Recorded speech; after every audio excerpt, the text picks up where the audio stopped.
Do you have a preference as to which one we start with? We've got Senate Bill 79 and Senate Bill 103. And hold on one second.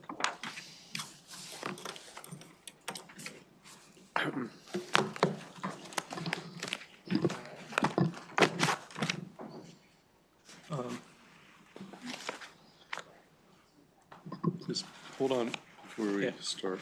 Hello? Just wait 1 second. Okay. My little. I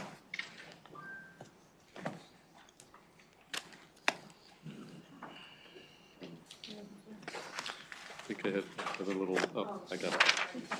Just thought I'll. Okay.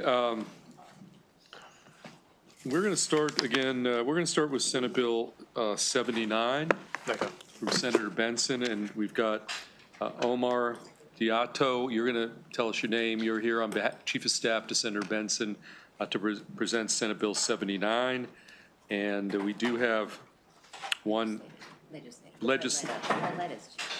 For forever. Okay, well, they marked it that way on there, on the sign-in sheet, so I apologize about the titles. It was written in here incorrectly. Okay, Omar, why don't you proceed? We do have two witnesses signed up, one favorable with amendments, another virtual witness, two virtual witnesses. Why don't you present the bill, and then we'll take some witnesses, okay? So, Senate Bill 79. Good afternoon, Chair Feldman and Vice Chair Kagan, and esteemed members of the Committee on Environment. This bill responds to a challenge many of our schools facing: the balance, the educational benefit of school with the very real disruption and distraction that personal device can cause in our classroom. Today's students live in the most technologically advanced period the world ever seen, and we want our school to harness technology in ways that enhance instruction, not hinder. Senate Bill 79 simply requires each county board of education to develop and adopt a policy governing the use of personal electronic device during school hours.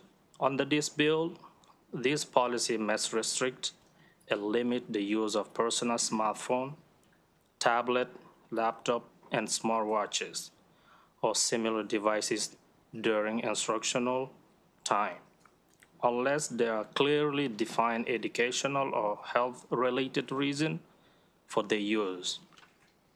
Importantly, this legislation does not prohibit technology in school. Instead, it ensures that when personal devices are used, they are used intentionally for classroom activity, individualized instruction, or to accommodate documented health or educational needs, such as those reflected in the Student Individualized Education Program or Section 504 plan. Senate Bill 79 also strengthens transparency communication by requiring each county board to publish the adopted policy in their website and include in the student handbooks. This ensures that student, parent, educators, and administrators all understand expectation and can work together to support productive learning environment. This bill respects local control by leaving the development of specific policy to the board closest to the students and family, and support classroom focus and instructional time by limiting disruptive device use. It protects essential access for students who need technology for health or documented educational purposes. By requiring thoughtful, transparent policy, Senate Bill 79 helps ensure our schools are places where students can thrive academically while in this challenging modern landscape. Stay engaged and access technology safely and intentionally. For that reason, Senator Benson report on Senate bill, and thank you for your attention. Okay, thank you, Omar, from Senator Benson's office. Any question for our witness on behalf of Senator Benson? Again, Senate Bill 79. Okay, seeing none, thank you, sir. I'm going to call two witnesses in person that have signed up favorable with amendments, Elena Lerner and Olivia Takash. And then we have one virtual witness as well. Oh, no virtual? Okay. Okay, tell us who you are, which of the two names. Oh, I'm Alana Lerner. Okay, welcome. And you're Thank here you. signed up favorable with amendments on Senate Bill 79. Correct. Okay. Good And since you're the only witness here, we won't time you. Come on. Okay. Good afternoon, members of the committee, and thank you for the opportunity to testify today. My name is Alana Lerner, and I am a Montgomery County mom of 3 young children. I'm a parent supporter of Distraction Free Schools Maryland, and I'm a proud third-generation educator with experience as a high school science teacher, after-school program leader, and career readiness instructor. I am here to testify on Senator Benson's bill regarding student technology in school. I thank the senator for her leadership in proposing this important bill. However, I would urge the committee to make 2 important amendments. 1, the bill must extend the full prohibition of devices to high school students. And 2, the bill must provide specific details for device storage during the entire school day that make them inaccessible to students with limited exceptions. I have spent my career mentoring high school-age students and young adults. In the last 10 years, it is increasingly challenging to sustain my students' attention. Put simply, I cannot compete against the dopamine hit that phones provide. A recent study found that teens spend an average of 70 minutes each school day on their phones, and that translates to 30 school days per year spent on a device. Additionally, it takes 20 minutes to refocus on learning after a device disruption. High schoolers cannot be left behind on this bill. Device storage language in the bill is imperative as well. Without a storage requirement, policy enforcement will unfairly fall to teachers, leading to inconsistency or non-enforcement. During my time in the classroom, I dreaded spotting a student with their phone out in class. In that moment, the burden fell on me to enforce a policy and derail my lesson to address it. Teachers shouldn't have to waste precious instructional time to engage in conflict regarding phones. Thank you for the important work that Senator Benson and this committee is doing to ensure our schools are places of focused learning and hubs of social-emotional development. Okay, thank you for your testimony. Questions for our witness? Okay, seeing none, that concludes the bill hearing on Senate Bill 79. Thank you. Omar, why don't you come back up on Senate Bill 103? And actually, let me bring up 3 witnesses have signed up straight favorable without any amendments. So let's just bring them up to the table. Diana Bergman, Sarah Broadwater, and Sage Snyder. And you can just come up and join Omar. Okay, so Omar, we're on Senate Bill 103, and you take the time you need to proceed. Our other witnesses, though, will be on the up to the 2-minute clock. No, I'm saying. No, but I'm saying the 3 witnesses we're going to be up on the up to 2-minute clock. Okay, Omar, you can proceed. You are not on the clock. You take the time to proceed. Senate Bill 103. All right.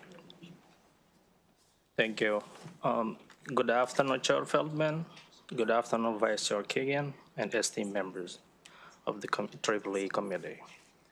I appreciate the opportunity to present Senate Bill 103.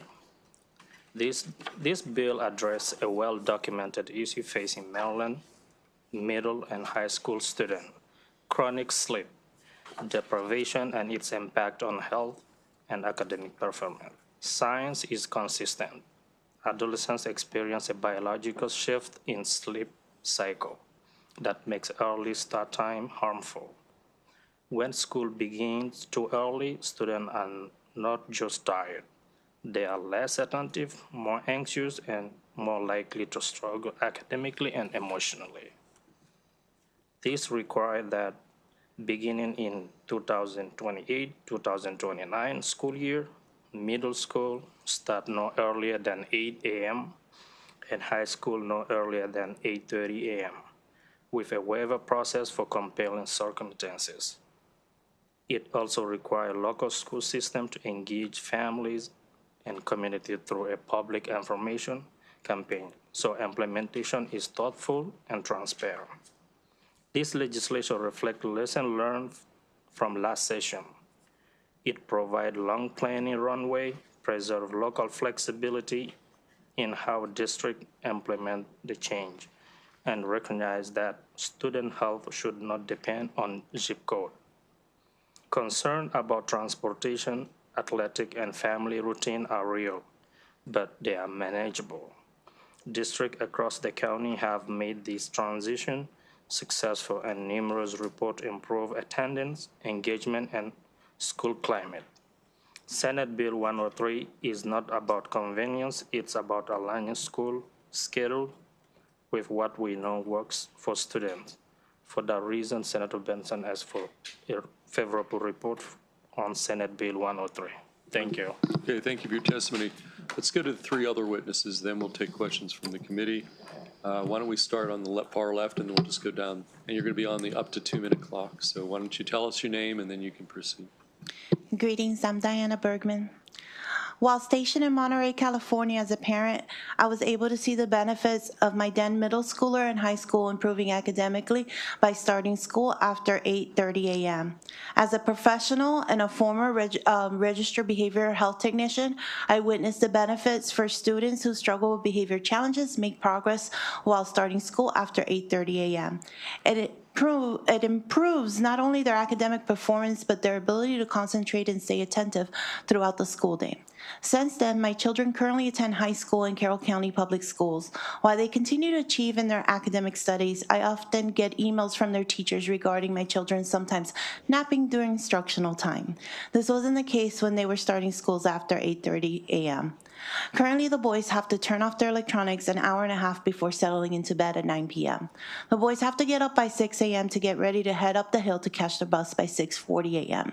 It is often difficult during the dark winter months. The boys do grab a healthy breakfast before attending school. However, usually around the middle of second mod is when the battle starts with nap times.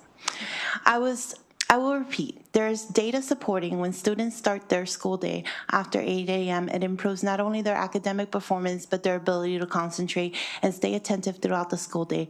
It supports students to need a consistent structured schedule to achieve their behavioral goals needs, and it also improves attendance. It shows a saving on the operating budget for schools because since students are improving academically, the population of students needing additional supports does decrease.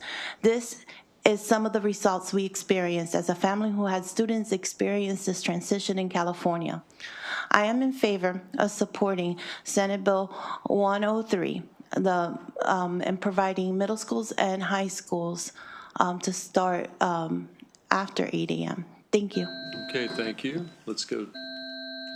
Tell us your name, and you're on the up to 2-minute clock. Good afternoon, members of the committee. I am Sarah Broadwater, and I am a graduate of Baltimore County Public Schools. I currently attend the University of Maryland and am pursuing a dual degree in government and politics and psychology with a minor in human development. And I am here to support SB 103. When I was in high school, my start time was 7:45 a.m., which was considered later in my school district. But when my junior year was online due to the pandemic, our start time first semester was 9 a.m. And now I'll admit that I was a high achiever under all circumstances, but that semester felt particularly different. I felt present and focused in my first class, and I was able to engage more with the content. And then second semester, we shifted back to a 7:45 a.m. start time. The morning haze, difficulty focusing, and general disengagement that I associated with my morning classes throughout high school were back. I was still achieving at high levels academically, but the severe cost to my health was not worth it. The sentiment expressed in my personal experience is supported by the science behind this bill.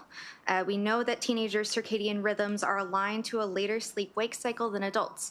So when we have buses picking teens up for school, sometimes even before 6 a.m., we are setting them up to fail.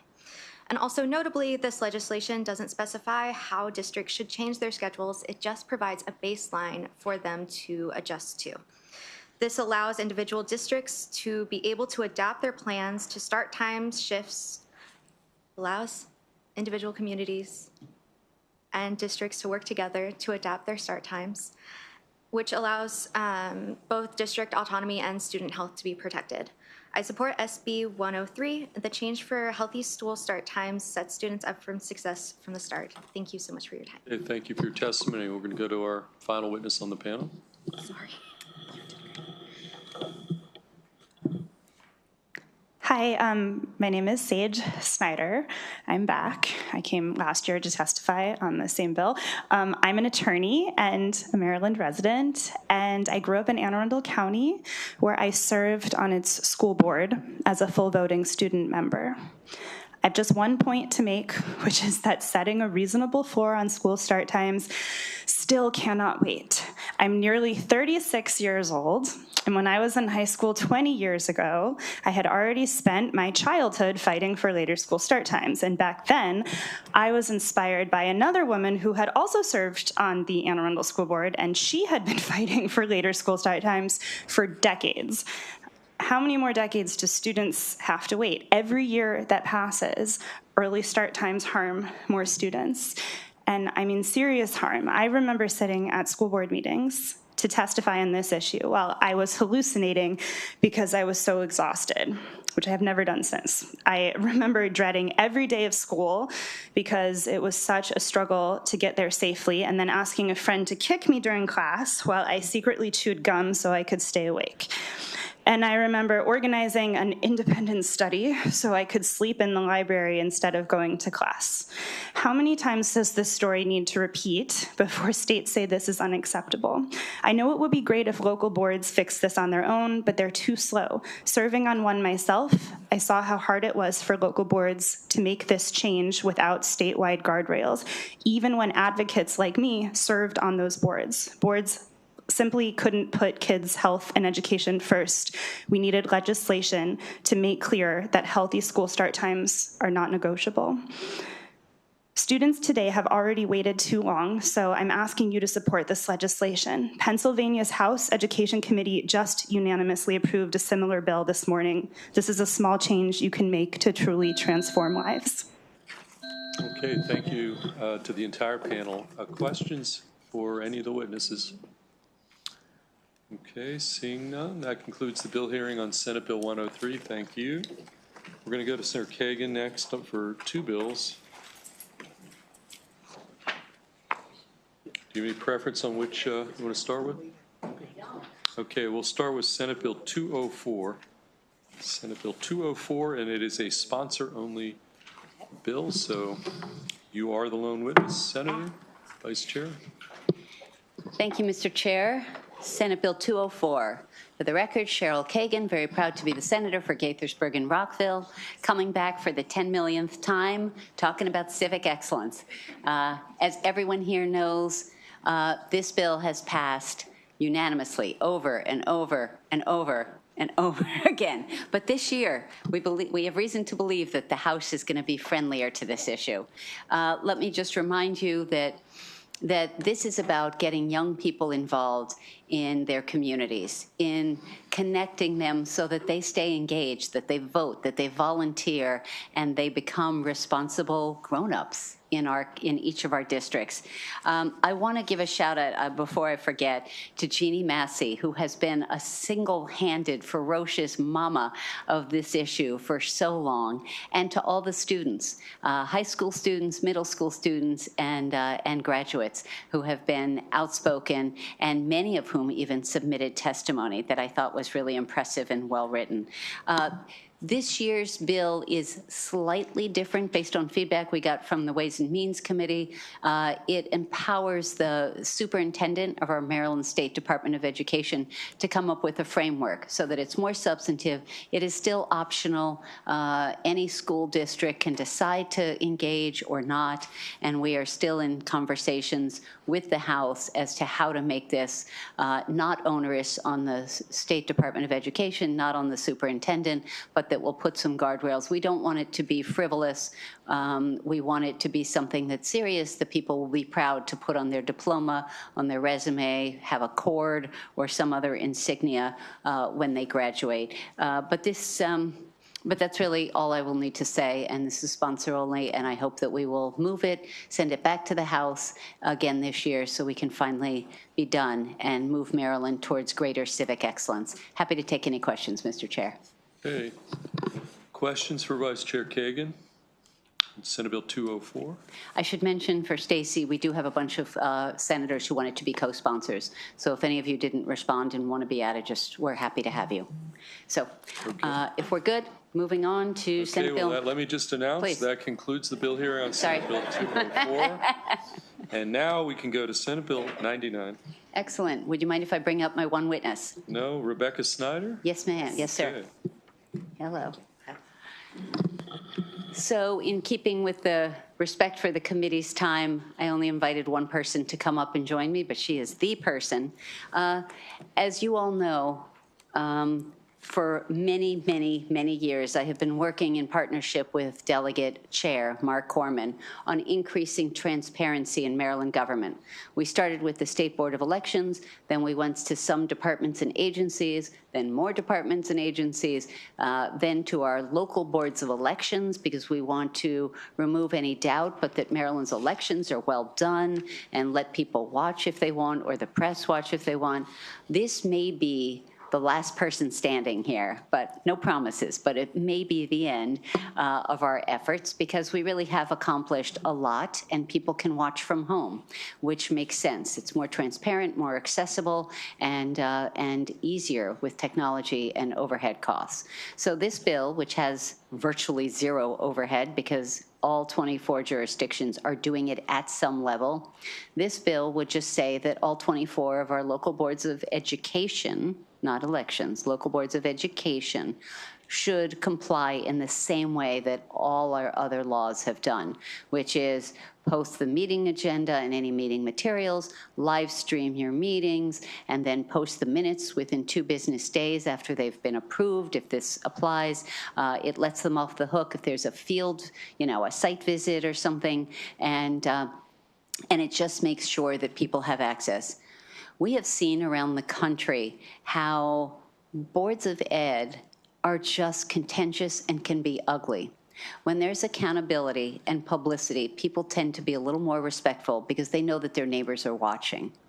We think that since in many cases, and I can speak for Montgomery County, we're talking about half the taxpayer money or more being spent on our public schools. And so we want to make sure that people know what they're talking about, know what they're doing. We do have a few modest amendments that came from PASAM, our school superintendents, and from MABE, the Maryland Association of Boards of Education. We thought they were generally reasonable, and so one of those was permission to edit the video in case there was pornography that was being discussed. Obviously, if there's any privacy concerns for any particular student, we don't want that to be out on the internet. So we said, yes, we should edit that out. There was one thing they asked for permission to not have to live stream at all if they're going to have a closed session. In my opinion, I'm okay with it. I'm not going to fall on my sword. In my opinion, the State Board of Elections does get online. They take a quorum call, they approve the minutes, and then they say, we're going to go into closed session and we're not going to be coming back into open session. Is there a motion? Is there a second? And then once that has been voted on, then they go offline and they are no longer live streaming. I think our local boards of elections can easily do that. So my preference is to require them in the same way that our other boards and commissions and state boards of elections and all that already do. But if it's the will of the committee and you think that's important to let them off the hook, I'm not going to lose a lot of sleep over that. This will not be burdensome. And I just want to be clear, all 24 counties are doing some level of transparency. What we want to do is put that consistency, which is not happening now, that's inconsistent. People are doing it on all different ways. That means that, first off, there isn't the same threshold, the same consistency, the same guarantees of access. And two, a new school board or a new county commissioner, new county executive could come in and say, we don't want to do this anymore. We think it should be included in the Open Meetings Act. We think it should be required, and that the guidelines should be the same in every jurisdiction. So the last bill that we did was our local boards of elections, requiring all our counties to do that. That was in 2024, passed unanimously out of this committee, unanimously out of both the Senate and the House. We've been doing this since 2017, way before COVID, and Maryland has really increased its accessibility and transparency. With that, I'm happy to take any questions, but I hope you will support this next step of increased transparency for our school boards. Thank you, Mr. Chair. And I have Rebecca Snyder Okay, here. let's let Rebecca Snyder testify first, and then we'll take questions. And since you're the only witness, we won't put you on the clock, so on yours. Thank you, Chair. And members of the committee, thank you for allowing my testimony. I'm Rebecca Snyder. I'm the Executive Director of the Maryland, Delaware, D.C. Press Association. I wanted to thank Senator Kagan for her long-standing work. 2017 is a long time to knit all these pieces together. And what it does is kind of create this tapestry of transparency where we really want to make sure that we're holding all of our public bodies to the standard, to the same standard. And so the Senator talked a little bit about the boards of education, that there's transparency, but it's inconsistent. And so this really just makes a consistent situation throughout all the jurisdictions. It allows the public to more fully engage with school boards, which are increasingly hotter places to be, I guess is the best way to say that. And journalists too rely on these public meetings, as the number of journalists sometimes in some areas is not as many as we would want. They do really rely on the expediency of recorded meetings. And so having that archive is to be able to go back and understand the history of an issue is certainly important. And the timeliness in terms of getting those minutes out is also really important for timely news gathering. So we would urge a favorable report. Thank you. Okay, we're going to take questions. We're going to start with Senator Carrozza. Thank you, Mr. Chair, and thank you, Madam Vice Chair, for the bill.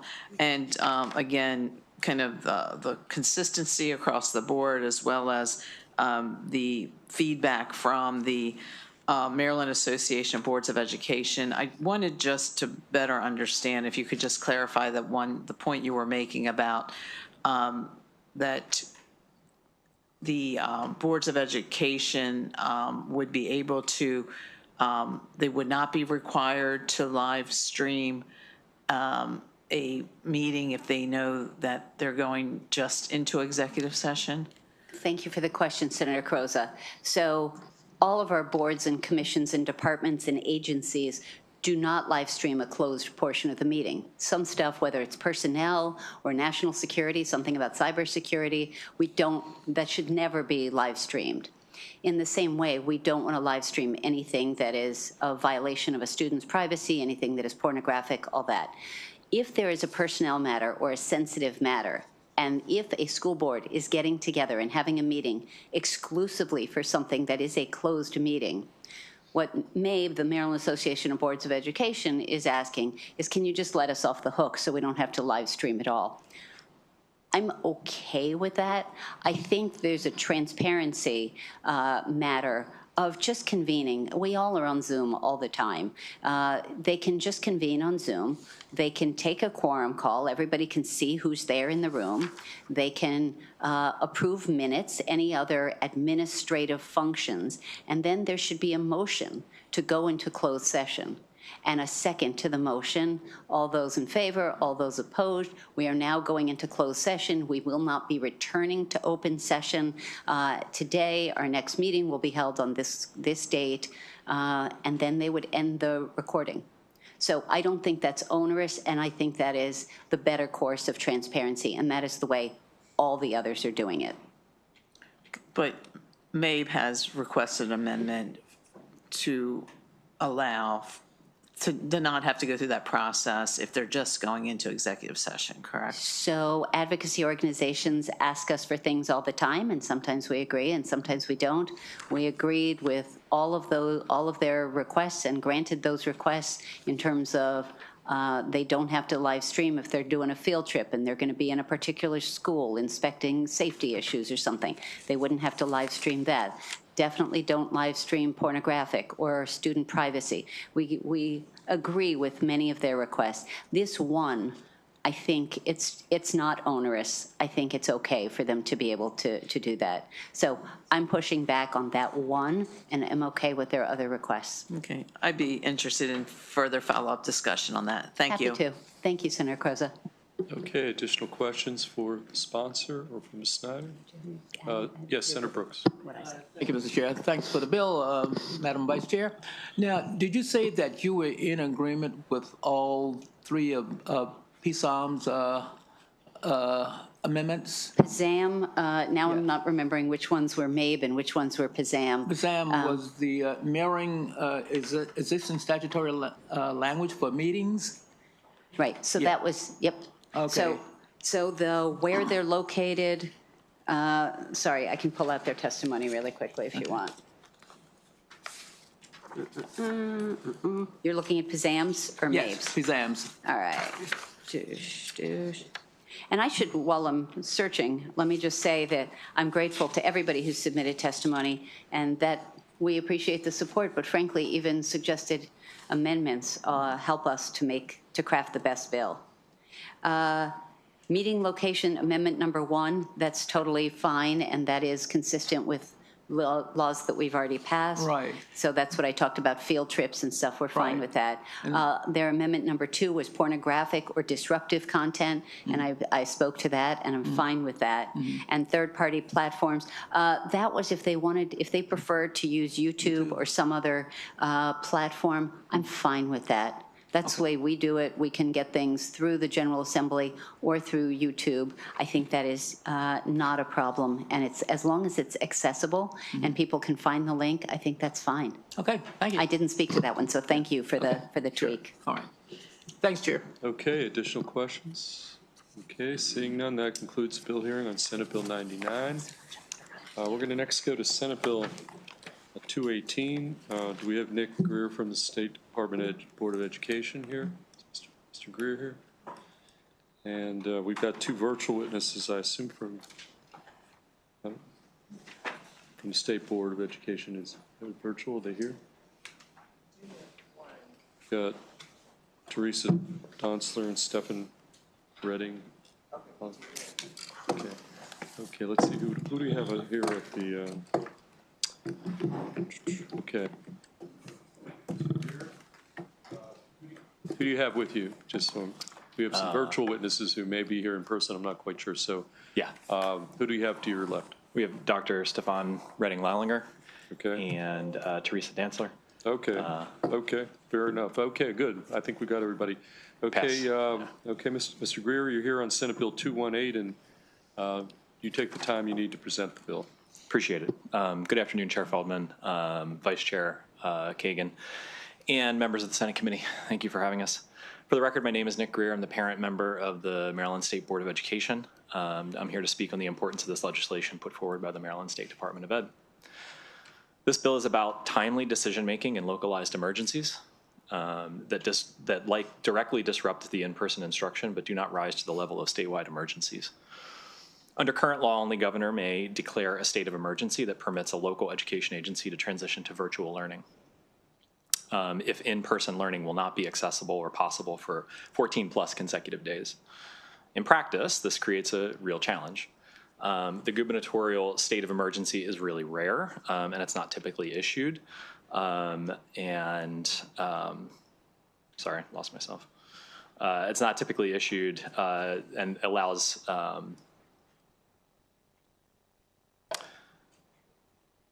very sorry. There we go. Issued in response to an emergency affecting a single school or county. In fact, most states of emergency do not directly address school operations at all. The legislation would address a gap by authorizing the state superintendent of schools to declare a prolonged state of emergency for public schools when extenuating circumstances require a temporary transition to virtual instruction. This authority would be limited, targeted, and responsive to conditions impacting specific schools or school systems, not the entire state. We're not looking for that. When we have seen real-world examples of why this flexibility matters, for instance, in Washington County, this school year, Williamsport High School was forced to close due to an emergency asbestos abatement that was found during the summer at the beginning, prior to the start of the 25-26 school year. There were no viable facilities available to safely accommodate more than 900 students. And there was a lot of coordination that had to happen in order to get that to begin. And so that actually included creation of community learning hubs, virtual instruction, and in-person coursework through the University of Maryland at Hagerstown. That solution worked, but it required a ton of coordination and extraordinary measures in the absence of a clear, streamlined emergency declaration pathway. While current law does not allow for virtual instruction in limited circumstances, or does allow for it, such as inclement weather under Education Article Section 7-103.2. Those provisions are not designed for prolonged site-specific emergencies like infrastructure failure, environmental hazards, or major building closures. This bill would provide clarity, consistency, and efficiency by allowing the state superintendent to act quickly in students' best interest for safety and to provide them with access to instruction. And it would not require a statewide emergency declaration that may not be appropriate or realistic in that situation because it's for an individual school or community. Most importantly, it ensures that learning continues while maintaining accountability and oversight at the state level. For these reasons, MSDE is requesting a favorable committee report on SB 218. Thank you for your time. Okay, thank you. Who wants to go next? Are you just here for questions? Or, just here to support questions. Both of you? Yeah. Okay, excellent. Okay, but she's here unfavorable. Yeah, leave her. We have one unfavorable virtual witnesses here, but okay. But questions for this panel from the Maryland State Board of Education? Okay, seeing none, thank you for your testimony on Senate Bill 218. We're going to next go to our virtual witness, Catherine Garrett, who signed up unfavorable. Ms. Garrett, you're, again, the only witness. We'll give you the time. I'm not going to put you on the clock, so why don't you proceed with your unfavorable testimony, okay? Thank you so much. Good afternoon. My name is Catherine Garrett, and I am the new chair of the Love Maryland PAC. The Love Maryland PAC has over 3,600 members statewide, many of whom are parents of young school-age children. We have several concerns with SB 218, and we would ask that the committee give an unfavorable report to the bill, as it is giving away the power of the governor and the elected members of the legislature to the unelected superintendent of schools. During COVID-19, schools in Maryland and across the nation were closed in many areas for a significant period of time. As we had never seen a pandemic of this magnitude in modern history, the response of many states and countries was extremely aggressive. Since then, however, research has analyzed the outcomes of those extreme responses, and what we have learned has been devastating. I would like to read directly from a peer-reviewed May of 2024 study that analyzed the impacts. Dr. Elizabeth Wolfe et al. Writes, although most children with SARS-CoV-2 do not become severely ill or develop long-term sequelae from the virus, the indirect effects of the COVID-19 pandemic on children has been profound. School closure lowered math and reading test scores, especially in predominantly Black communities, and these test scores have not yet recovered.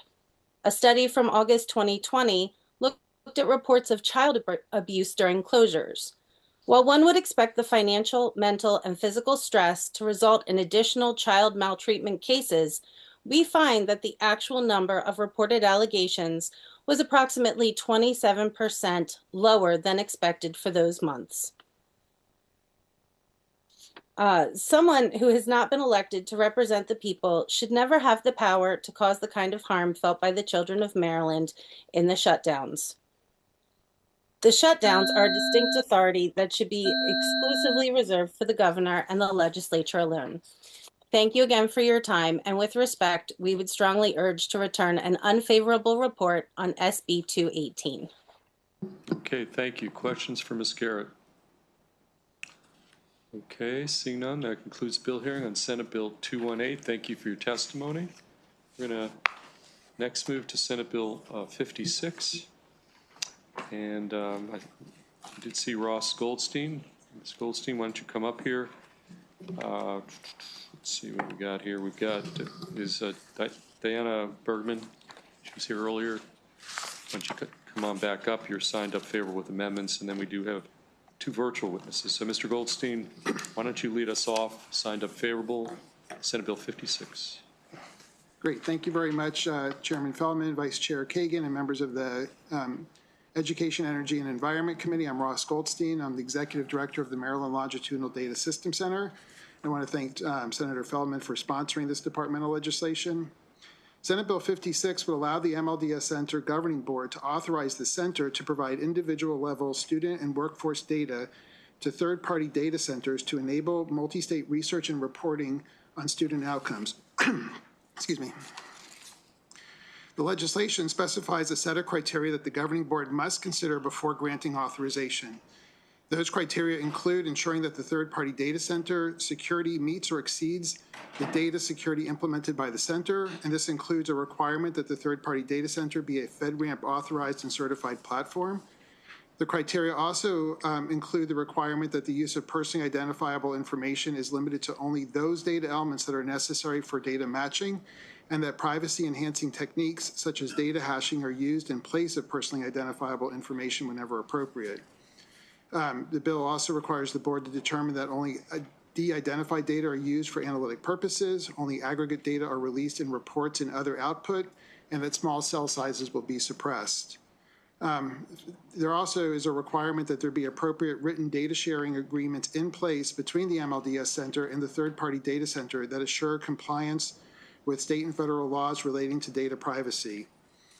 The bill requires the governing board to approve not only the data elements and the data sets to be provided, but also to approve each proposed research or reporting project that seeks to use Maryland data provided to the third-party data center. So that's what the bill does. Why are we asking for this change? The state's longitudinal data system leaders have recognized that there are some limits to what a state can learn from only looking at its own data. To address these limitations, states have been developing multi-state partnerships to allow them to conduct multi-state research and analysis that captures movement across state lines. Recently, the MLDS Center and its counterparts in Washington, D.C. and Virginia submitted a grant application to the Coleridge Initiative's Democratizing Our Data Challenge to establish a multi-state data sharing partnership for the purpose of better understanding K-12 higher education and workforce pathways in the capital region. The grant was awarded, but for Maryland, participation in this initiative requires this legislative change, which creates an exception to the general prohibition against the center redisclosing any individual level student or worker data. So in 2013, when the MLDS was being built, the first consideration was the security and privacy of student and worker data. In developing plans for a multi-state project, the first consideration is still security and privacy of student and worker data. This bill and our plans to conduct this multi-state data sharing project with the Coleridge Initiative reflect that continued commitment. Coleridge has an advanced, highly secure data system in place and strong data governance procedures to ensure that Maryland data will be properly managed. Ultimately, Senate Bill 56 requires the same level of data security and governance as maintained by the center. With me today virtually is Monica Dodge, who's my counterpart in Washington, D.C., and she's going to talk to you a little bit about the project. And then also Dr. John Mills from the Coleridge Initiative. He is here to provide some more in-depth information about Coleridge Initiative and the data center that they provide for this project. So in conclusion, I strongly encourage the committee to improve Senate Bill 56, which will provide us with the opportunity to advance our understanding of student outcomes without compromising our high data security and privacy standards. So thank you very much. Thank you. Here, let's go to the 2 virtual witnesses. They're signed up straight favorable, and they're, I think, part of Mr. Goldstein's de facto panel, and then we'll go back to you, Ms. Bergman, because you signed up favorable with amendments. So, Monica Dodge, you're going to be on the 2-minute clock, okay? And then we'll go to the other virtual witness, Mr. Mills. So why don't we start with you, Monica Dodge, on Senate Bill 56, and you're signed up straight favorable. Understood. Thank you. Good afternoon, Chair Feldman, members of the Senate Education, Energy, and Environment Committee. My name is Monica Dodge, and I am honored to serve as the Executive Director of the District of Columbia Office of Education through Employment Pathways. I am here today, as you note, to speak in support of SB 56, Maryland Longitudinal Data System Center External Data Sharing with Third-Party Data Centers for Multi-State Reporting Authorization. As this body knows well, the National Capital Region, which includes Baltimore, Washington, D.C., and Richmond, is the third largest regional economy in the United States and the seventh largest regional economy in the world. Among the region's 10.2 million residents, 20% cross state lines daily for their jobs. We know that our economy operates as a region, and so as we make decisions about how to respond to economic conditions, it's critical that we are able to examine outcomes as a region as well. We sit at an extremely exciting moment. For the first time, stakeholders from Maryland, Virginia, and the district have agreed to partner to understand educational and economic outcomes in our region, rather than being limited to examining data within our own jurisdictions. Despite the value of this work, this collaboration will not be possible without the passage of SB 56, which will allow the Maryland Longitudinal Data System Governing Board to authorize the Maryland Longitudinal Data System Center, MLDSC, to share data about Maryland students and workers and match them with similar data from DC and Virginia to facilitate the analysis of K-12 higher education and workforce pathways across the capital region. As a result, this bill will allow for this body and Maryland stakeholders across the state to more fully understand the paths that Maryland students are taking after high school graduation, including those who are employed in the District of Columbia and Virginia, information that has never been available to MLDSC before. Seeing I am running out of time, I will jump and say this bill will allow for clearer information to make more informed decisions to better serve our region, and I strongly encourage you to pass this legislation. Thank you. Okay, thank you. Any questions for Ms. Dodge? Okay. Actually, yeah, here, let's take, good point. Let's take Mr. Mills. We're going to take your testimony, and then we'll open it up. And then we'll take our favorable with amendment witness next, okay? Okay, Mr. Mills, you're going to be also on the 2-minute clock, up to 2 minutes, and you can proceed. Great, thank you. Chair Feldman, Vice Chair Kagan, and members of the committee, thank you for the opportunity to speak today. My name is Jonathan Mills. I'm Vice President of Data Enclave Operations at the Coleridge Initiative. We are a 501c3 nonprofit organization that works with government agencies to enable the effective, secure use of administrative data for evidence-based policymaking. SB 56 would allow Maryland to share student and workforce data with authorized third-party data centers like Coleridge to allow approved analysts to examine crucial policy questions. Given the sensitive nature of these data, SB 56 includes requirements designed to ensure that data sharing is governed by strict security and privacy standards. Coleridge's Administrative Data Research Facility, or ADRF, is an example of a secure data sharing platform that meets these requirements. The ADRF is a specialized FedRAMP authorized cloud environment, meaning it meets over 300 federal security requirements. It is built on the globally recognized 5 Safes data security model. This ensures that only agency-approved projects are hosted, only authorized individuals access data, a secure platform for data transfer and analysis, sensitive data are protected through techniques like hashing before transmission, and that all outputs undergo multi-stage disclosure review to ensure no individual information leaves the system. In short, the individual data never leave the system. Researchers are only granted approved time-bound access to data, and results are only released in aggregate once approved. The multi-state post-secondary report is an example of a collaboration made possible by legislation like SB 56. Developed by the Kentucky Center for Statistics with support from 5 partner states, this secure collaborative dashboard reports on employment and earnings of college completers across state borders, a historically difficult task due to the graduates moving out of state for work. In summary, SB 56 will allow Maryland to gain actionable, evidence-based informed insights into education and workforce pathways while protecting individual privacy through mandatory de-identification and aggregate reporting. Thank you. Okay, thank you. Actually, Ms. Bergman, you're the only last witness. Why don't you testify? Okay. You'll be on the 2-minute clock, then we'll take questions, then we'll be done with the bill. Ms. Bergman, Why don't you proceed? Hi, I'm Diana Bergman. I'm testifying as a resident of Carroll County, and I'm asking for a favorable with amendments vote. I'm asking for an amendment to include that immigration status data from an individual, if be a student or a parent of students, shall not be gathered nor shared with external data sharing with third-party data centers for multi-state reporting, or at least consider a temporary hold or withholding that specific information of sharing Social Security number or alien residency.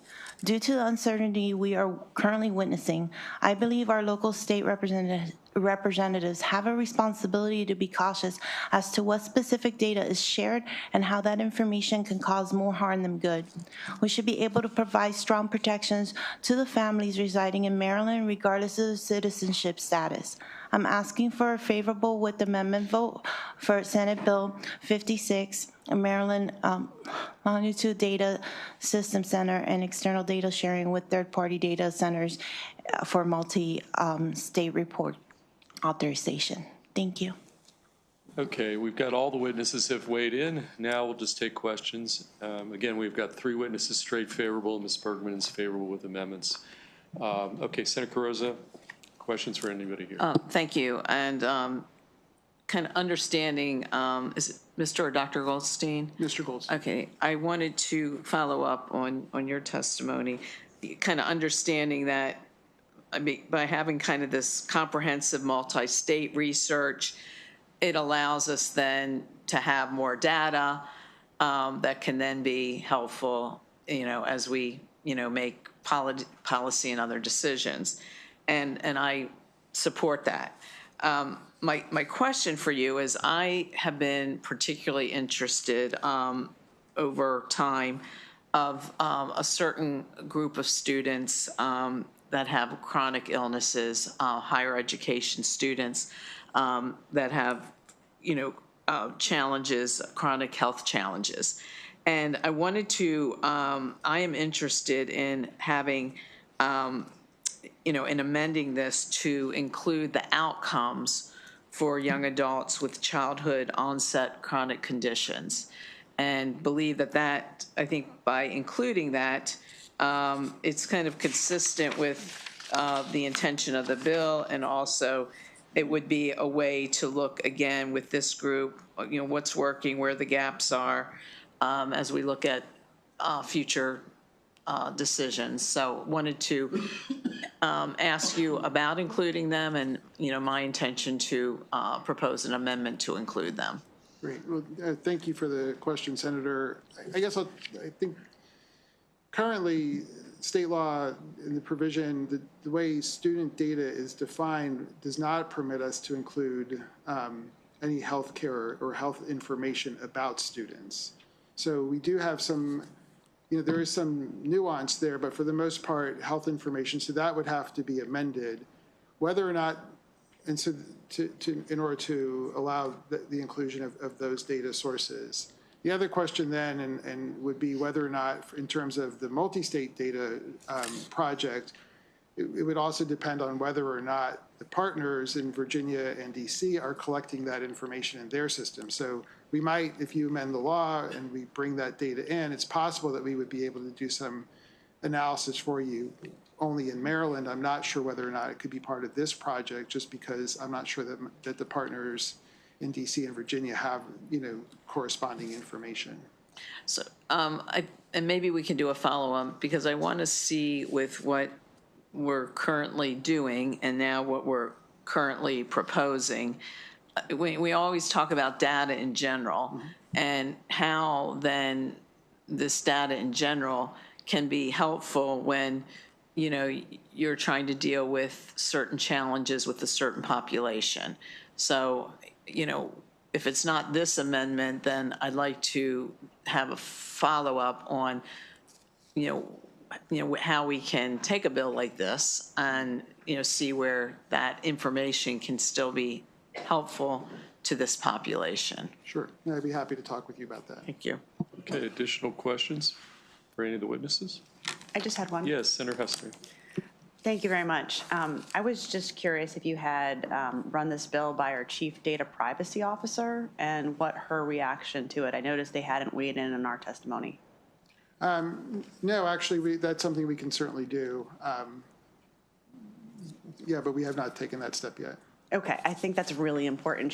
There'll be a bill before us later this year, which is trying to standardize how we approach data sharing across the entire state. And so I'm going to be really looking to her leadership as to how I vote on this bill. Okay, Senator Brooks, next. Thank you. Thanks for the presentation. Privacy risk. Oftentimes, concern is expressed regarding the sharing of data to non-state organizations, thinking that there could be a breach or some other misuse of the information. So how would you address those concerns? All right, thank you, Senator, for that question. Again, I think there's been these efforts going on for a while for states to partner up. I really do think that, we've waited and not taken part of them, but I do think that Coleridge is the best, the best in breed. They've got a very sophisticated system. I think it rivals what we're doing here in state. The way these systems operate is we do collect and receive identifiable information on students and workers, but that information is only used for the purpose of linking those data across the different sectors and over time. Once that matching is done, the individual information is stripped from the record and it gets moved to another server, and that's where researchers will start to interact with it with de-identified information. So all of the research and the majority of people who are working with these data are only working with de-identified data. So it's a very secure system, very secure approach to data. It mirrors what we're doing here and what we're required to do here in Maryland to protect this information.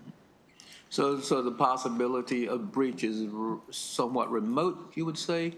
Yes, I think the requirements that the board has to go through to ensure that the data center has the right level of security, the FedRAMP authorization that the Coleridge facility has, I think the limited access to the information. These aren't transactional systems where a lot of people are hitting against it. These are very tightly controlled data systems that very limited number of people have access to. So I do think that the security, that we're able to maintain a very high level of security. Okay, all right, thanks. Thanks, Chair. Okay, additional questions? Okay, seeing none, that concludes the bill hearing on Senate Bill 56. We're going to next go to Senator Ellis on Senate Bill 71. Thank you. And Senator, why don't you come up here, and do we have a virtual witness? She wasn't here earlier. No. Okay, Senator Ellis, you are the lone witness on your bill, Senate Bill 71, so take the time you need to present Senate Bill 71. Okay. Thank you, Chair Feldman, Vice Chair Kagan, members of the EEE Committee. Arthur Ellis, representing District 28, Charles County, here to present Senate Bill 0071. Now, this might sound a little familiar to a crusade I've been on for the last 7 years, introducing a sidewalk bill. This bill is different. This bill creates a commission to work with our counties and our school systems to really identify funding sources for safe pathways to school. Every year, I'm like, I'm not going to present any more sidewalk bills because, And then I'm listening to the news and I hear a story about a child getting run over, going to school, from school. And to be honest, I know I'm told not to take my job too personal, but this one always hits hard. And that happened a couple of months ago. And I'm like, well, let's see how we could revive things and maybe create another pathway to taking care of our children as they go to and from school. So I think we're making progress because I'm looking at some of the testimony from MACO. They didn't come against this bill this time. They put information saying this bill is better. It doesn't impose a mandate on counties to do this, unfunded mandate. And the problem is so big. I mean, Montgomery County talked about previous years will cost maybe over $90 million to fix this problem.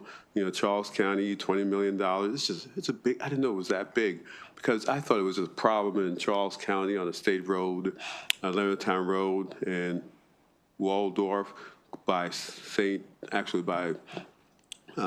Charles High School, where Thomas Stone High School, where I was in an office building one day right in front of that, next to that school after a big snowstorm. I saw students walking on the roadway to go to school, on the roadway. And I investigated, and that road, state road, has absolutely no sidewalks. So imagine the snow plows bank the snow on the side of the road, and students are squeezing between the snow bank and on the road with icy roads. I'm like, oh my goodness, how could we sit by and allow that to happen as a state, as a community, right? I mean, such a huge problem, and no one is actually saying anything about it or doing anything about it. So progress, I'm not tilting the windmills. MDOT reached out to me with that Charles County problem, and we identified some sources of funds for it. There's a fund in Maryland Department of Transportation to work on these issues. Funds that came from the federal government that passed through the state for safe pathways to school. So I worked with Charles County government and with Maryland Department of Transportation to identify that funding, and that project is now in the plans for the county, the CTP for Charles County. So I was going to give up on the issue, and then I heard about that terrible accident in Montgomery County a couple of months ago. I said, well, wait a minute, let's look at this again to be more holistic. I'm always the kind of person not just to look out for my own, but to look out for as many people as I can. So here I am again, and this bill is more palatable, more workable for the counties to create that interagency commission, working with MDOT and the schools to identify where the problems are in Maryland to create a plan. And when I read the story about that terrible accident that killed that little girl going to school a couple months ago, the report from the school was, we will now form a little task force to look at safe pathways to school. I'm like, wow, oh goodness. After the fact, they've been fighting me on this bill all this time, and it took another child to lose his life to say, let's look at a safe pathway, alternatives. Come on, when will we be proactive? It could be our child, our grandchild, a neighbor's child, someone we know. I mean, basically, could be that next victim. And I just want to really appeal that this bill is more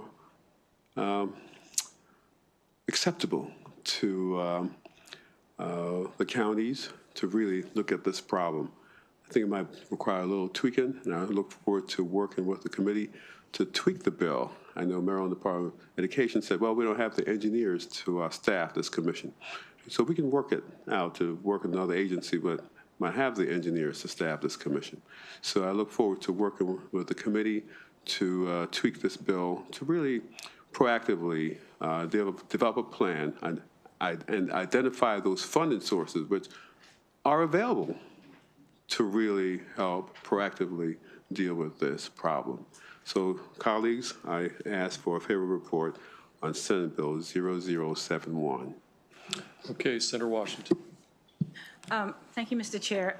Thank you, Senator, for bringing this up again and again. I guess I have a question about how it's organized or what it looks like in Charles County. Is it the case, like if there's a new housing development, for example, are sidewalks part of, or is that part of a requirement for the development, or, yeah? So, excellent question, Senator Washington.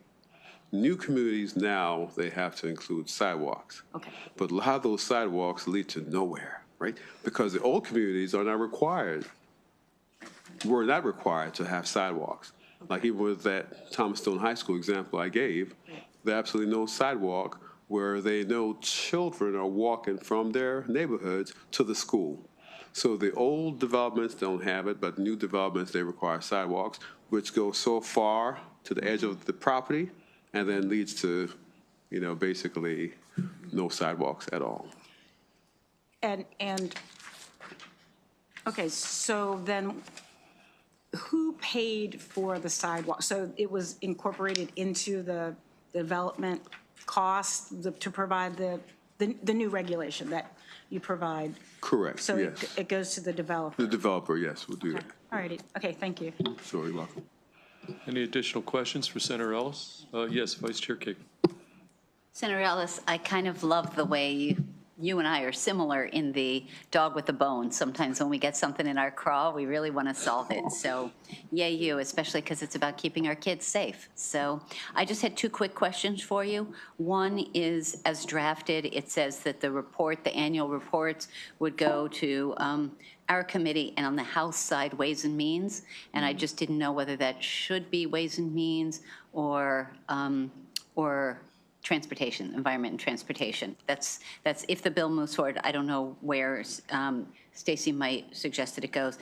So my question. That would be a great committee amendment, Madam Okay, Vice so just for your consideration. Yes, I oh don't yeah, know I where- definitely agree with that. Because I don't think it's education policy, so I'm not sure whether Ways and Means, but our excellent legal counsel can guide us on that if we decide to move forward.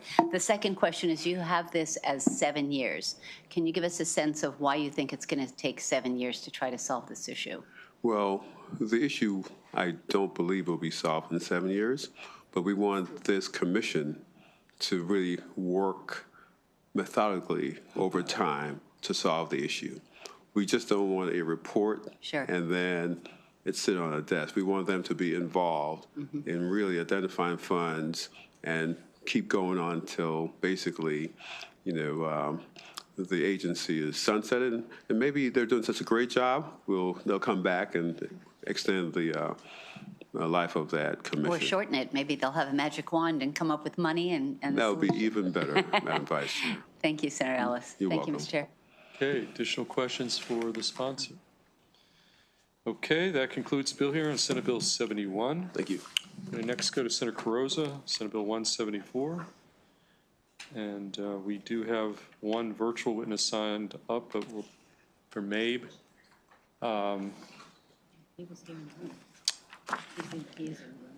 Well, this is Diana Hawley. Is somebody here for MABE? Yes, thank you, Mr. Chair. Okay. And Sam Mathias is with MABE as part of, to answer questions. Okay, is Ms. Hawley in the queue? And is she coming up?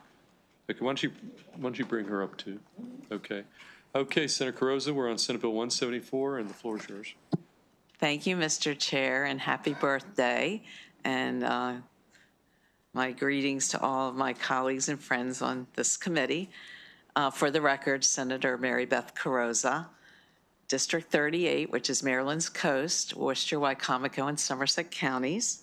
And I really appreciate the attention in presenting to you Senate Bill 174 regarding the State Board of Education appeals process that they have for removal of local school superintendents and local school board members.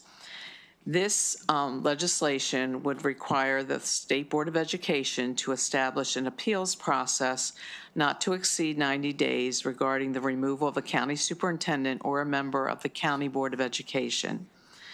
Under this legislation, appeals process may exceed 90 days if due process demands the extension or the State Board determines that an extension is necessary for the immediate preservation of the public health or safety. The clarifying amendment, per the request of the Maryland Association of Boards of Education, incorporates the local board member removal process. And I'd like to share a background on this because I spent a lot of time during the interim on this issue, given some of the challenges that some of us have had in our districts regarding this issue. By way of background, and as Senator Washington may recall, the Maryland State Board of Education amended COMAR 13A.01.02, this interim, which allows the state superintendent to stay the actions of a local board indefinitely with no time limitations should the actions of a local board be appealed. The presumption is that the stay would be lifted once the appeals process is complete, but there are currently no reasonable time limits on the appeals process, with many appeals taking far longer than 6 months and up to years to resolve. I recognize that the amendments to COMAR 13A-.01.02 close a gap in the authority of the state superintendent to stay local board actions when such actions are appealed, and I understand the need to prevent a cycle of starting and stopping implementation of local board decisions, a cycle which often leaves a school community with major disruption and loss of trust in the school system. However, I have remained concerned that a lengthy, indefinite appeals process causes that same level or greater disruption to the local school system, leading to a negative impact on student learning. With the implementation of the board's amendments, local school systems face long-term uncertainty, especially if the decision being appealed is removal of leadership. So again, more background. On September 8th, 2025, I wrote to the leadership of the Maryland State Board of Education, highlighting my deep concern that the proposed amendments to COMAR Title 13A, Subtitle 01, Chapter 5, further complicate an already complex set of procedural steps for appeals of local board decisions that translates to these appeals taking months and even years before the process is complete. And I think my committee members would agree that when you have this prolonged uncertainty regarding leadership, it ripples across the entire school system. It takes away valuable resources from the core mission of educating students. We need to think about these disruptions, from the perspective of students, teachers, school personnel, and the whole community. So this was intended to be narrow legislation that would set a standard time frame to complete the appeals process specifically and only for cases involving the removal of a local superintendent or a local Board of Education member, while still allowing extensions for due process. And this prioritizes our students. Now, I do want to give background because the Maryland State Board of Education has been working with me through this process. So I want to acknowledge that there is a recognition by the Maryland State Board of Education of the shared objective of streamlining the current appeals process while balancing critical due process for all parties involved in the appeal. In response to my September 8th letter and other comments, the Maryland Board of Education did conduct a review of the current appeals process and timeline through a different section of COMAR to address potential expedients for sensitive appeals, such as requests for removal of local board members and termination of superintendents. And that's their recognition. I further understand, again, to bring the committee completely up to speed, that the Maryland State Board of Education has begun promulgating changes that would give the state board greater flexibility to move quickly where it is appropriate while consolidating certain time periods. Again, I think that's been progress made to try to address these timelines. And I appreciate these ongoing efforts of the Maryland State Board of Education to accelerate appeals to the state board. I also wanted to share with the committee that the state board brought to my attention that the extended timelines involved when the state board must refer termination and removed appeals cases to the Office Administrative Hearings, OAH, where apparently there are even more delays in timelines, a process that they don't control, but that contributes to the prolonged appeals process. I have asked the state board for recommendations on striking the balance between due process and a reasonable timeline when these sensitive appeals cases are referred to OAH. So, Madam Education Subcommittee Chair, I wanted to highlight that specifically for you. In closing, my intent and motivation in introducing Senate Bill 174 is to significantly improve and tighten up the current open-ended, lengthy appeals process of terminations of superintendents and removals of local Board of Education members to ensure, to the extent possible, swift resolution of these appeals to prevent these major disruptions to student learning and the overall school system as a whole, and to better serve our students, teachers, school personnel, and local community. I appreciate that you allowed me to walk through this background. There's been a hard-working effort to come forward with a very narrow bill in an effort to tighten up this appeals process, and I would ask for your favorable consideration as amended of Senate Bill 174. Thank you very much, and I'd like to, I do have someone that's testifying from MABE in support with amendments. Okay, we're talking about Ms. Holly here? Yes. Okay, why don't we take Ms. Holly's testimony, and then we'll take questions. Ms. Holly, why don't you proceed? Great, thank 2 you. Good minutes. afternoon. I'm Diana Hawley, President of the Maryland Association of Boards of Education, representing all 24 local boards across the state. I also serve on the Cecil County Board of Ed and have since 2018. I'm here today on behalf of MABE to request a favorable report of SB 174 with amendments.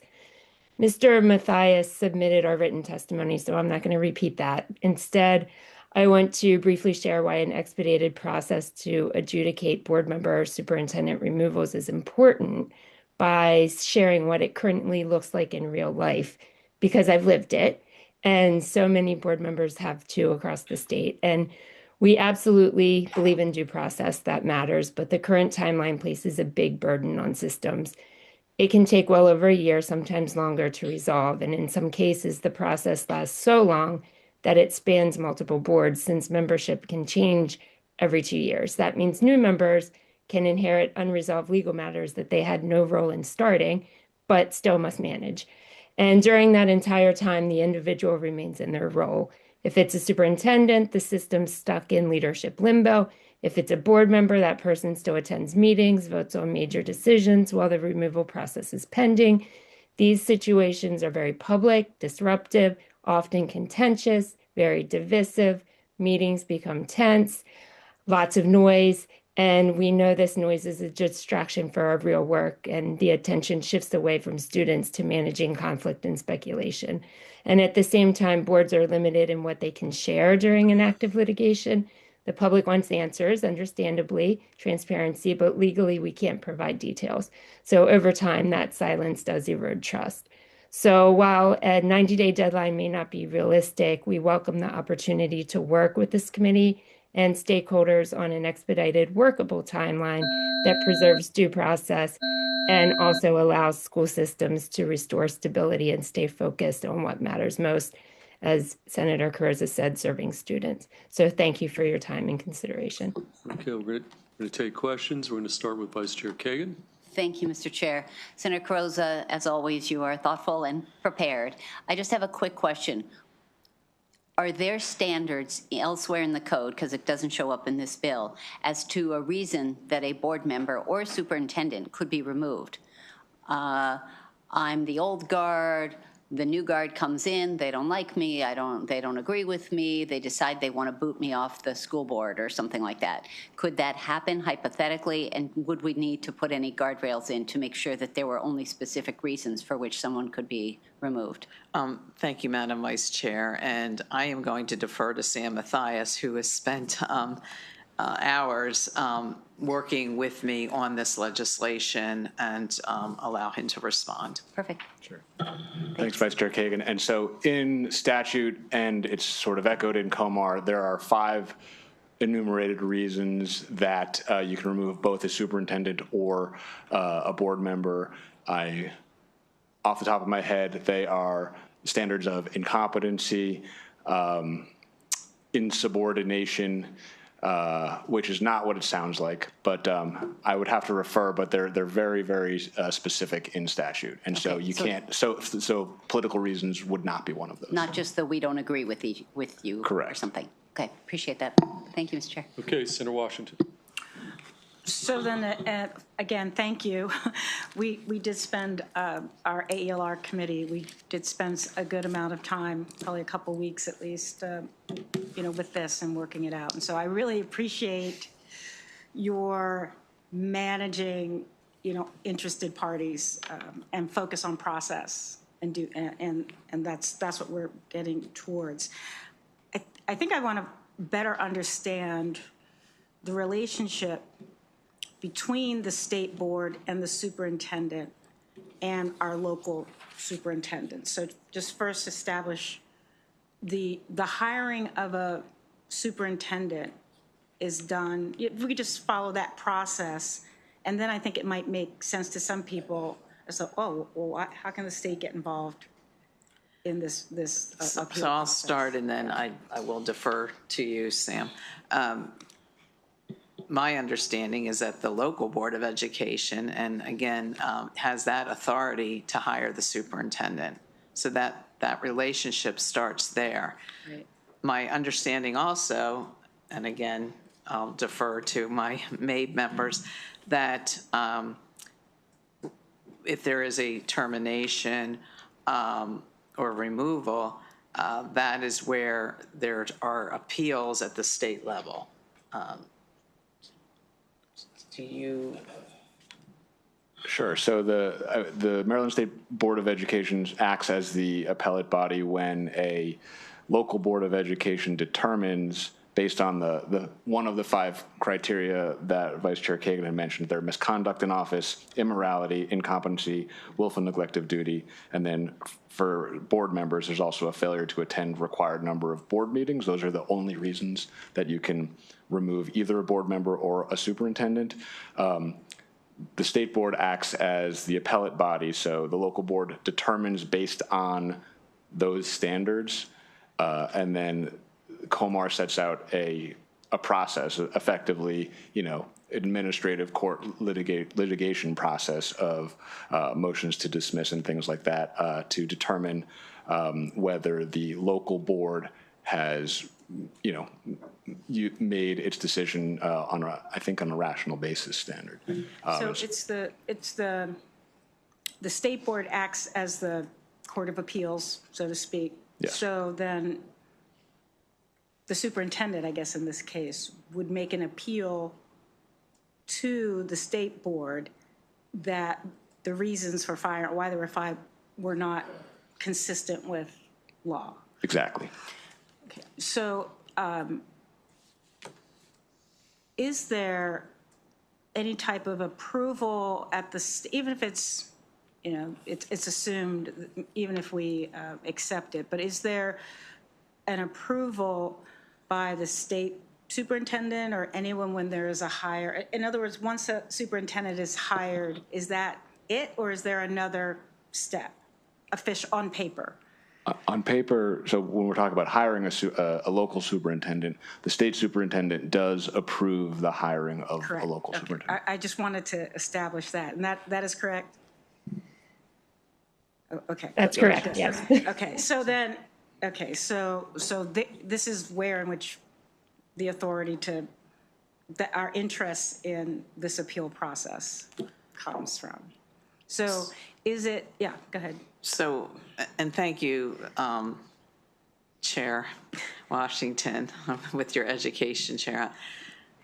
You mentioned before, difficult situations that have been described in, my district and other parts of the state.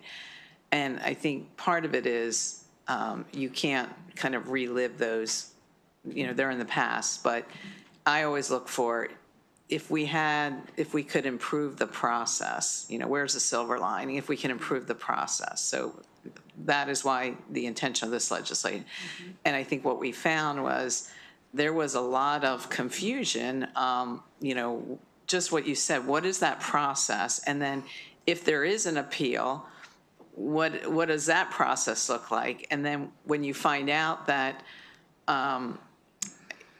that decisions could stay in place until an appeal is exhausted, but yet there's no timelines to the appeal, that's what drove the legislation.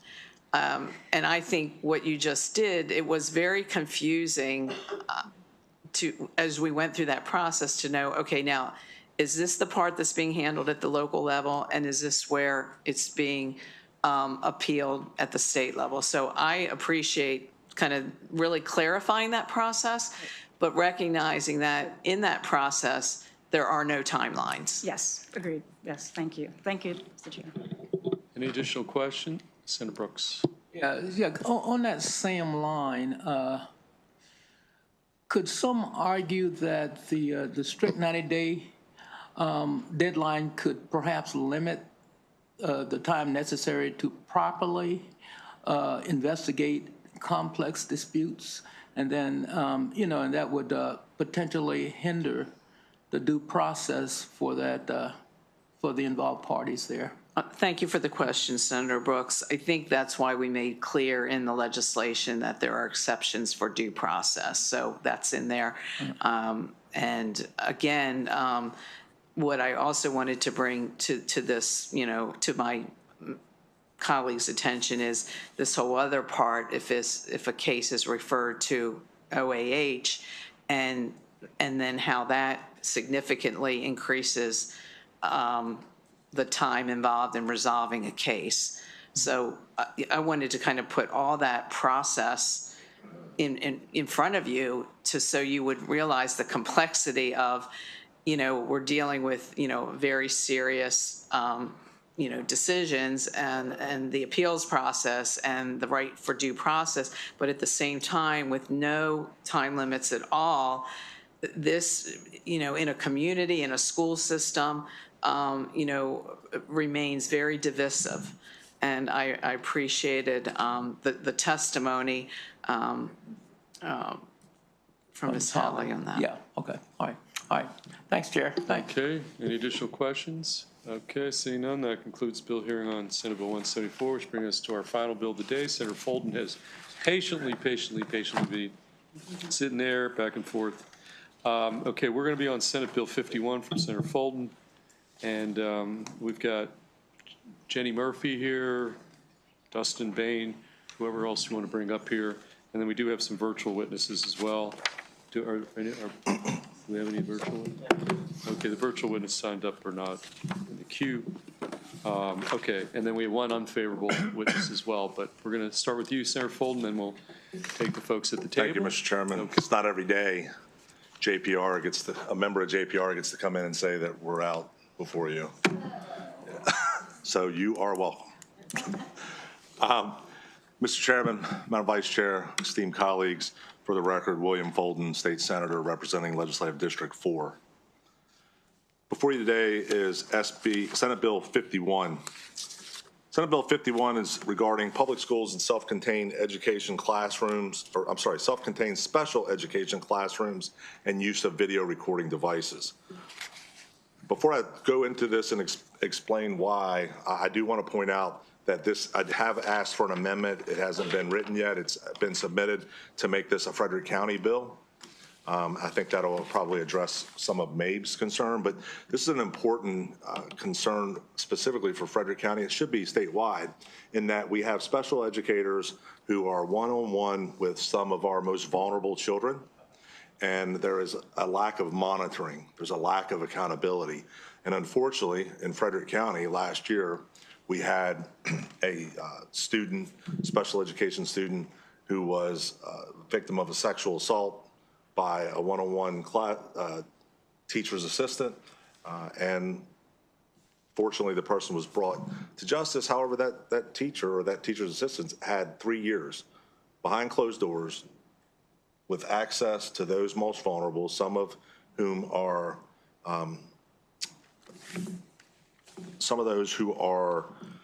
nonverbal, and that should be a concern to any of us. In today's times, it really is, it's upsetting to me and all at the same time frustrating to me that we live in a society where we want such accountability for our law enforcers. We demand that accountability. And I agree with that. Put cameras on them. Accountability is immediate. The answers are before you. But those of our most vulnerable, we allow and entrust those with our children the idea that they're going to not be predators, that they're not going to prey upon their vulnerabilities. And I would say to you that now is the time in today's society with the especially in light of this case where we have the opportunity, where we have fiber optic in all of our schools now. We have the potential to have that available surveillance, to have that live footage, to one, protect them, and two, prohibit and document anything that would be inappropriate. So what this bill does is it would allow for one video recording device in each self-contained special education classroom. It would be only during school hours in this self-contained special education classroom. There would be appropriate notice provided to those family members who are, I think, in resounding support of such a measure, especially in light of the victimization in Frederick County. And they will store the evidence, or I'm sorry, store the recording. It's not evidence, but a recording. Keep it for 6 months. They can keep it longer if they choose, but by keeping that, it allows, if at a later time there's an allegation of an assault or some type of abuse, to have that fully and properly investigated with the supplemental then evidentiary input of a real live video camera. So I think it's very reasonable, and I don't want to belabor. I know you guys have had a long day. I'm happy to answer any questions. I do want to turn it over to my panel because they have, really their stories and their struggles and frustrations with the lack of transparency on our own school board is probably what's rising to this level, and this was preventable. And I'll say that. It was preventable. So with that, I would ask for your support and SB 51, and I will. Yeah, the only one thing, if you're going to convert it to a Frederick County bill, then you're going to obviously need some kind of local letter or something. Or you're going to yes, I will provide it. Yes, sir, Mr. Chair, I will do. Okay, let's go to the panel, and then we'll take some questions after that. Sir, give us your name, and then you can proceed. And we're going to have to put everybody on the clock at this point, so up to 2 minutes, but we'll give you some latitude. Hello, Senators. My name is Dustin Bain. Thank you, Senator Fulton, for bringing this forward. My son, Ashton, is nonverbal autistic. I started advocating for cameras in special needs classrooms in 2018 when he came home with a bruise bigger than the size of my fist in the center of his back with no answers. In early 2022, I sat here in front of you with the Senate for a bill then that didn't get a vote for cameras in classrooms. I also had Frederick County Public Schools promise me a camera pilot in spring of 2022 in my son's classroom. They didn't follow through with that camera pilot. Later that year in fall of 2022, John McAleer was hired as an aide in my son's classroom, and my son spent a year with him. In 2025, he was arrested for sexually assaulting 3 children in Oakdale High School. And I'll never know exactly what happened to my son, but John McAleer didn't become a monster overnight. He'd obviously been getting away with it for 3 years because we had nothing helping him, and these children were defenseless. I personally sent pictures of concerning red marks on my son's upper thighs and buttocks to the teacher on the day he was with John McAleer alone because she was in meetings. If there was cameras in that classroom, this could have been prevented. It could all have stopped in 2022. I also want to point out that this is for deterrence also. Maybe he never would have done anything if there was a cameras there. We have studies that show, several studies that show that cameras reduce crime by up to 30% in all settings just by having the camera there. The self-contained classroom typically comprises of 1 teacher and 2 to 3 aides. We are in constant need of more aides, and the only requirement is a GED. They will hire anyone that is 18 with a GED and passes a background check, like John McAleer. It cannot be more inviting to a pedophile. We've created an environment that is an invitation to pedophiles. There's no barriers to entry and victims that cannot speak up for themselves. There's undoubtedly already other predators out there that have infiltrated our school system. We know the opportunity cost. John McAleer showed us what that opportunity cost. It already happened. We should have done something in 2022, and this is a result of not doing anything. Please help protect my child. Okay. Okay, thank you, sir. Okay, I will go to our next witness, Ms. Bain. I'm Ms. Murphy, not Ms. Bain. I'm Mr. Bain, sorry. Yes. Dustin Bain, and okay, apologize, Jenny. It's okay. My name's Jenny Murphy. Although I'm not a Frederick County resident, I'm a lifelong Maryland resident. I live in Talbot County on the Eastern Shore. I myself am a parent. I have 2 children, one who is in special ed. She's in elementary school. She's 8 years old in 3rd grade. She's most of the time in gen ed classroom with pull-out services in a self-contained classroom. A couple years ago, I had a concern, which I think the turnaround time for emails to her teacher and admin was probably 2 days. She came home with a bruise and a scratch under her eye. They said that she apparently walked into the social worker's ring. Let me back up a little bit. So my daughter is verbal and she can articulate very well. And she said that the social worker hit her. So that took a couple of days. A few months ago, I got a call from the school nurse, and they said that my daughter had, she hit her head. So that's all they knew. They didn't tell me anything else. Probably about 15, 20 minutes later, her special education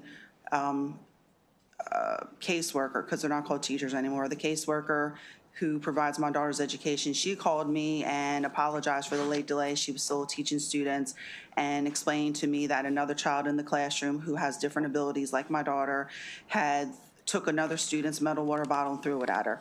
And I understood because my child can have, behavior and anger issues also. With all that being said, she told me that a member from admin was to call me, and we're in February, and nobody has still talked to me about that incident at all. I'm in favor of this bill, whether it's in Frederick County or Talbot County or the whole state, not only to protect our children, it gives accountability for the teachers, staff, the school itself, the Board of Ed, and creates a safe space to learn, teach, and parents' peace of mind. Thank you so much. Okay, thank you. Okay, we've got Vice Chair Kagan for either Senator Folden, Mr. Bain, or Ms. Murphy. First off, I am sorry to the parents, Mr. Bain, Ms. Murphy. None of that should ever happen. Our children, all of our children, and especially the most vulnerable, should not ever be touched or harassed or assaulted in any inappropriate way. So thank you for sharing those stories. Senator Folden, have you spoken to County Executive Fitzwater or the County Council about funding? The bill would go into effect this fall, in time for the fall school year. How would you pay for all this? Yeah, so there's a pilot program that they started as a result of the assault that happened last year. And so the hope is just in Frederick County? Sorry. Yes, I apologize. Thank you. Senator. Yes, in Frederick County. Thank you. But that's only funded through the end of this year. The reality is there's already, the pieces are already there, the infrastructure, the fiber, those things. They may need to buy a couple extra cameras if it expands to all these classrooms. But the one component that we left out, which I was reluctant to do, but the success of this in these controlled, self-contained classrooms, that's the essential component to this piece of legislation right now. I would love to see the bill expanded to include any classroom that includes, or that where a nonverbal special education student is included in that curriculum, in that class. But that's not where we are right now, and I don't want the bill to fail based on trying to expand it, because the reality is there's about 6,400 additional students that this would cover if we were able, and protect if we were able to do that. The focus has got to be clearly set, and we've delineated it very clearly that these self-contained classrooms with our most vulnerable, especially those that are nonverbal, we've got to do a job, we've got to do our part to protect them from these predators. Thank you. Thank you, Senator Folden. Thank you. Okay, thank you. Okay, any additional questions for the panel? Okay, seeing, thank you. We do have one witness signed up unfavorable. Is Ms. Bergman here? Okay, so you guys, thank you. Thank you for your testimony. Thank you, Mr. Chair. Thank you. One unfavorable piece of testimony. Ms. Bergman, have a great day. You will be on the up to 2-minute clock yourself, and so why don't you take to the witness stand and you can proceed when you're ready. Greetings, I'm Diana Bergman as a professional registered behavioral health technician. As a highly trained medical provider who has worked in self-contained programs in multiple states and supervised by a board-certified behavior analyst, I have spoken against the concept of video recording in the classrooms since 2018 in Maryland. My son participated in a self-contained special education classroom in the past, and I worked for several years in special education self-contained classrooms as a registered behavior technician, also known as the para-educators of behavior interventions. I've been in opposition of wasteful spending in our self-contained special education classrooms. Investing in video equipment and maintaining that equipment is extremely expensive, especially when school districts such as Carroll County Public Schools are cutting programs like the outdoor school, music programs, and art programs. This video recording device in self-contained special education classrooms will continue to be a hard no for me. Those funds are better spent in supporting our students, educators, and special supporting staff inside the classroom versus overpriced surveillance equipment. Data has shown that when school districts invest in adequate training professionals to support their educators and students, the interventions are successful and a reduction of workers' compensation cases decrease. While it's true that Maryland has reduced the amount of self-contained classrooms over the years because studies have shown inclusion in the least restricted environment is best for an individual's growth. The wasteful spending of surveillance cameras has absolutely no evidence to the individual students for academic achievement. This is why I'm asking for an unfavorable vote for this bill, and it should never, ever be expanded. We need to invest in our school supports and our educators and give them the tools so our children could be successful across the board. Thank you. Okay, thank you. Questions for Ms. Bergman? Senator Gallion. Thank you, Mr. Chair. Thank you for your testimony. One thing, I know there was a debate years ago with like the body-worn cameras for law enforcement, and it seemed like a result of that actually has helped prove some innocence in law enforcement. There's an allegation against a law enforcement officer they did something wrong. That camera could be used to clear them. So couldn't you see that possibly being something that could happen in a classroom where someone is accused of doing something and then they could refer to the footage and it might clear somebody? So I personally experienced a situation when my child was in 3rd grade. We actually got hallway footage of my child being taken into a focus room. They're no longer allowed in Maryland to have focus rooms, but my son and staff were injured. And there was an implementation of restraining seclusion for my child that was nonverbal at the time. By school staff due to an error, they picked up the wrong child. And what I found after police enforcement were able to review that video of what happened, and we were able to work with TAPCO at the time to resolve this, because this is very traumatic, not just for my child, but the staffers that were engaged, because they weren't properly equipped or trained to handle behaviors. So when children are nonverbal, what ends up happening, if that staff is not adequately trained and supported how to handle children that have communication challenges, they're gonna go into survival mode. And that's the most dangerous mode for a child to be in. So I'd rather see a more realistic investment in training those staff members that, by the way, are supposed to be supervised. I was supervised by a board-certified behavior analyst. And when I worked in the self-contained classrooms, the teachers that were there were also eyes on me to make sure I did my job correctly of that intervention for that child. So there's a really disconnect. The video surveillance is not going to do nothing but relive the trauma that happened that day, and it's not going to prevent. But if we invest in properly training people and doing the proper means to properly do background checks on these individuals, working with our most vulnerable population, that's where our investments should go. Because that's going to benefit the quality of life for that individual child and the educators in our system that are just stretched thin right now because we keep cutting education funds that are needed in the most vulnerable place in public education, which is special education. So that's what I have to share regarding that. Thank you. Okay, Senator Harris. I appreciate that, Mr. Chair. I just want to make sure we are all on the same page when we are thinking about our school system and our kids that are in the school system. That number one, we can agree that education is vital for our students in the school system, right?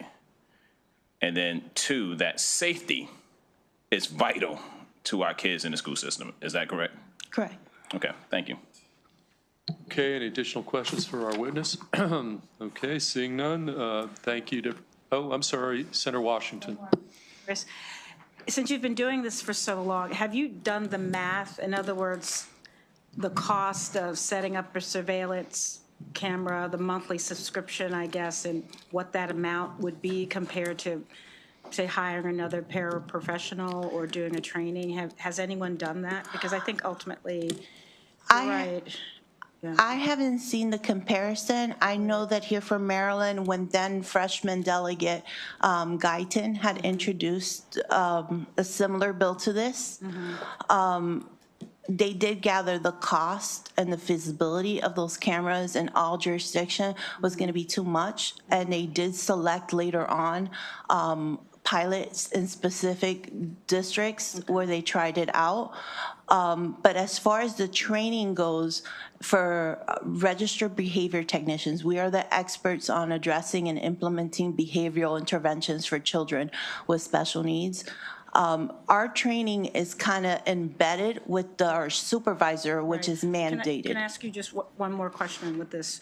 So are you suggesting to us that that perhaps that having a camera, that at some point someone might forget the camera is there, and that there would still, in other words, that the camera is not going to stop someone who is untrained from engaging in behavior that they shouldn't? And now, I'm not talking about, you know, pedophilia or anything like that, but No, the violence that may happen. That's a good question. So what I've seen, even working in multiple school districts, even in California where we didn't have cameras, when we had an aide that was assigned to a peer or more than one peer that wasn't properly trained, you saw the result of injury either to the child or even to the individual. Like if they were chasing a child when they weren't supposed to be addressing that intervention and such, they could twist their ankle and stuff like that. So there's more cost to having individuals working that are not trained. There's not an easy answer by just putting a camera up. Okay, thank you. Thank you very much. You're welcome. Okay, any additional questions? Seeing none, that concludes Bill hearing on Senate Bill 51, and that concludes our work for today.